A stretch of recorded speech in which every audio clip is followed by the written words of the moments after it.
ಆತ್ಮೀಯರೇ, ಎಲ್ಲರಿಗೂ ನಮಸ್ಕಾರ. ಇವತ್ತು ಯೋಚನೆಯ ಕಾಳು vs ಮಾಡುವ ನೀರು. ಯೋಚನೆ ಮಾಡುವ ನಾವು ಒಬ್ಬ ರೈತನ ಕೈಯಲ್ಲಿ ಒಂದು ಕಾಳಿದೆ.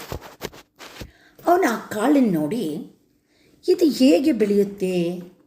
ಸೂರ್ಯ ಬರ್ತಾನಾ? ಮಳೆ ಸರಿ ಹೋಗುತ್ತಾ? ಈ ನೆಲ ಬೆಳೆಯೋದಕ್ಕೆ ಒಳ್ಳೆಯದಿದೆಯಾ? ಹಾಗಂತ 2 ಗಂಟೆ ಯೋಚನೆ ಮಾಡ್ತಾನೆ.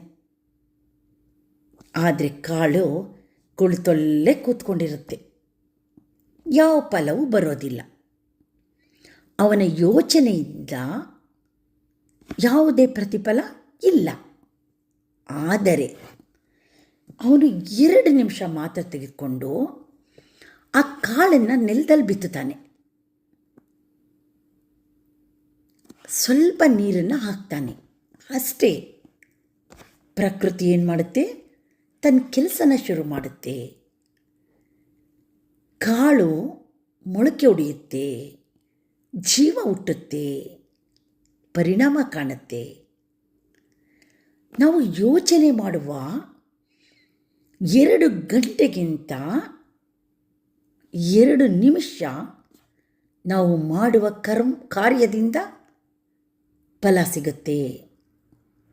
ಯೋಚನೆಯ 2 ಗಂಟೆ ಯಾವ ಬದಲಾವಣೆಯೂ ಇಲ್ಲ. ಆದರೆ ಮಾಡುವ 2 ನಿಮಿಷ ಜೀವನವನ್ನೇ ಬದಲಾಯಿಸುತ್ತೆ. ಅದೇ ರೀತಿ ಒಂದು ಸೈಕಲ್ ನಿಂತಿದೆ.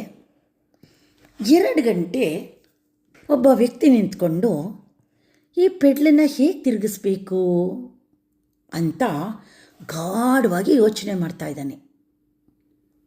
ಸೈಕಲ್ ಮುಂದೆ ಹೋಗುತ್ತಾ? ಖಂಡಿತ ಇಲ್ಲ ಆತ್ಮೀಯರೇ.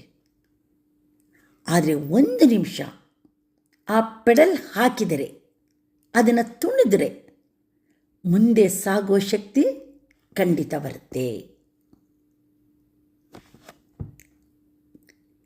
ಕರ್ಮವೇ ಗತಿ, ಯೋಚನೆ ದಿಕ್ಕು ಮಾತ್ರ.